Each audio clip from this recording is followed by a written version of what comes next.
Hello दोस्तों, अपने पढ़ रहे हैं 10th क्लास का 8th चैप्टर जिसका नाम है हाइट एंड डिस्टेंस। इसका कर रहे हैं अपने क्वेश्चन नंबर 26।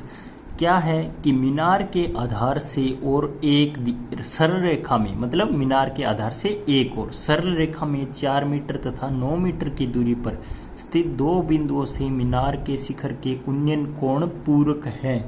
ठीक है, ये एक नई चीज है, इसमें पूरक कोण है। तो सिद्ध कीजिए कि मीनार की ऊंचाई 6 मीटर है।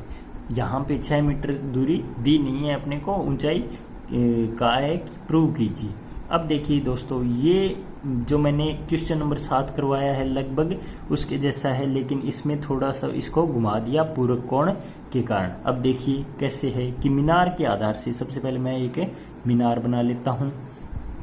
ठीक है दोस्तों, अब कह रहा है एक और, ठीक है, 4 मीटर और 9 मीटर की दूरी पर दो बिंदु है। ये हो गया 9 मीटर की दूरी पे, और यहाँ मान लेता हूँ मैं 4 मीटर की दूरी पे बिंदु है। ठीक है, और क्या कह रहा है कि कोण पूरक है। तो पूरक कोण क्या होते हैं दोस्तों? देखिए, पूरक कोण ऐसे दो कोण हैं, ठीक है, जिनका योग क्या हो, 90 डिग्री हो, वो होते हैं पूरक कोण। जैसे ए और बी एक दूसरे के पूरक होंगे जब इनका योग 90 डिग्री हो जाए। एक होता है दोस्तों समपूरक कोण। समपूरक कोण क्या होता है कि ऐसे दो कोण जिनका योग जैसे सी और डी मान लिया मैंने 180 हो जाए, वो होता है समपूरक कोण। अपने को क्या दिया है कि पूरक कोण है। कौन से? एक जो यहाँ पे बन रहा है और एक यहाँ पे बन रहा है, वो मीनार के शिखर से पूरक कोण है। मान लेता हूँ मैं, ये ए बिंदु है, ये बी है, ये सी है और ये डी है। अब देखिए कि अगर पूरक है तो इसको मैंने मान लिया ये एंगल थीटा है, तो ये कितना होगा? पूरक है तो एक थीटा है, तो दूसरा 90 माइनस थीटा, तो ये हो गया 90 माइनस थीटा। ठीक है दोस्तों, बस इस क्वेश्चन में इतना ही है। और मीनार की हाइट जो 6 प्रूव करनी है, मैंने मान लिया h ले ली। अब ये बिल्कुल आसान हो गया। डायग्राम शो करने के बाद क्वेश्चन बिल्कुल आसान हो जाता है। अब देखिए, यहाँ पे दो त्रिभुज अपने काम के हैं, त्रिभुज ए बी सी और त्रिभुज ए बी डी।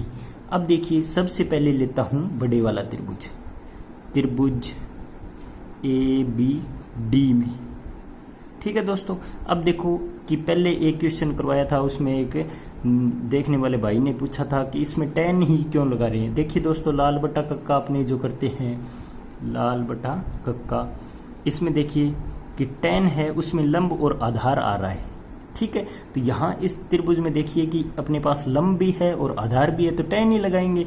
साइन क्यों नहीं लगाएंगे कि लंब बटा कर्ण है, कर्ण अपने पास नहीं है, लंब तो है, इसलिए दोस्तों tan थीटा का यूज करते हैं। ठीक है, यहाँ देखिए लंब है अपने पास, आधार है, तो tan होता है ये साइन का मान, कोस का मान, ये tan का, कोट का, सेक का, कोसेक का। ठीक है दोस्तों, ये पहले वाले वीडियो में मैं बता चुका हूँ, और नहीं तो आप भूल गए तो दोबारा वीडियो देख लें। तो देखिए tan थीटा इक्वल टू होता है लंब बटा आधार। ठीक है, लंब कितना है h, ठीक है, और आधार है 9।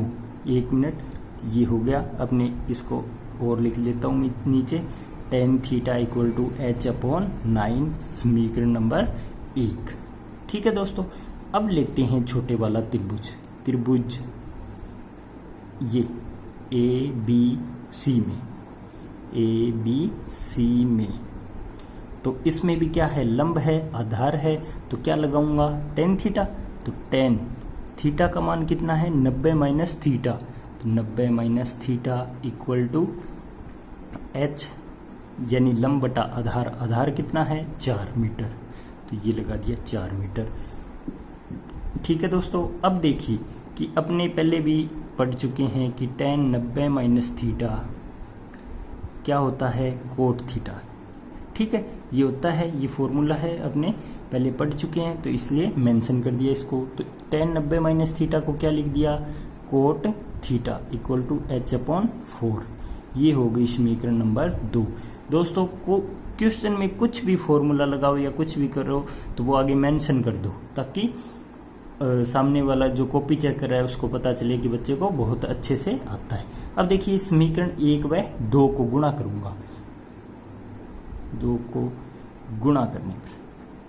अब देखिए गुणा क्यों कर रहा हूँ करने पर। अब देखिए दोस्तों कि पहले वाला चैप्टर जो मैंने पढ़ाया है उसमें आपने देखा है कि tan theta equal to 1/cot theta होता है। फिर क्या कहा था कि इसको क्रॉस मल्टीप्लिकेशन करते हैं तो tan थीटा और कोट थीटा का गुणा कितना हो जाता है 1 हो जाता है। ये बात अपने पहले चैप्टर में पढ़ ली है। तो देखिए इनको गुणा करूंगा तो लेफ्ट हैंड साइड से गुणा होगी, राइट हैंड साइड राइट से होगी। तो गुणा करेंगे तो क्या आएगा tan theta dot cot theta, इधर आएगा h/9 गुणा h/4। ठीक है दोस्तों। अब देखिए tan और कोट का गुणा हो गया 1, आगे सूत्र मेंशन कर रखा है, ठीक है, और ऊपर हो गया h²/36। ठीक है दोस्तों। अब पक्षांतरण कर दिया तो h² बराबर 36 या h इक्वल टू वर्गमूल 36। तो h का मान कितना आया 6। ठीक है, 6 हाइट है तो ये है मीटर में। यही तो प्रूव करना था दोस्तों।